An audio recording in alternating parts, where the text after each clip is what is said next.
വിശുദ്ധ മത്തായി എഴുതിയ സുവിശേഷം അധ്യായം 5 വാക്യങ്ങൾ 38 മുതൽ 42 വരെ. തിന്മയെ നന്മ കൊണ്ട് ജയിക്കുക. കണ്ണിനു പകരം കണ്ണ്, പല്ലിനു പകരം പല്ല് എന്ന് പറഞ്ഞിട്ടുള്ളത് നിങ്ങൾ കേട്ടിട്ടുണ്ടല്ലോ.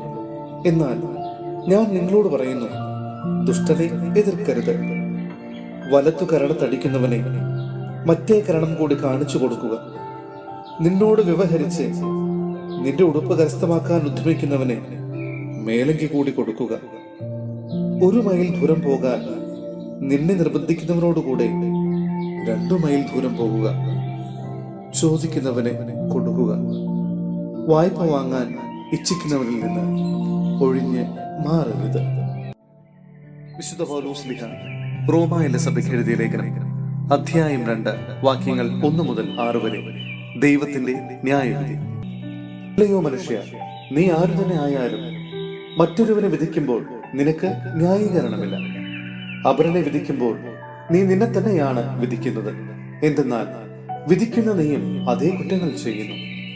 അപ്രകാരം പ്രവർത്തിക്കുന്നവരുടെ മേലുള്ള ദൈവത്തിന്റെ വിധി ന്യായയുക്തമാണെന്ന് നമുക്കറിയാം.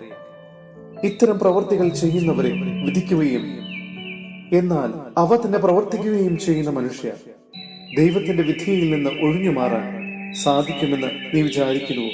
അതോ അവിടുത്തെ നിസ്സീമമായ കരുണയും സഹിഷ്ണുതയും ക്ഷമയും നീ നിസ്സാരമാക്കുകയാണോ ചെയ്യുന്നത്? നിന്നെ അനുതാപത്തിലേക്ക് നയിക്കുകയാണ് ദൈവത്തിന്റെ കരുണയുടെ ലക്ഷ്യമെന്ന് നീ അറിയുന്നില്ലേ?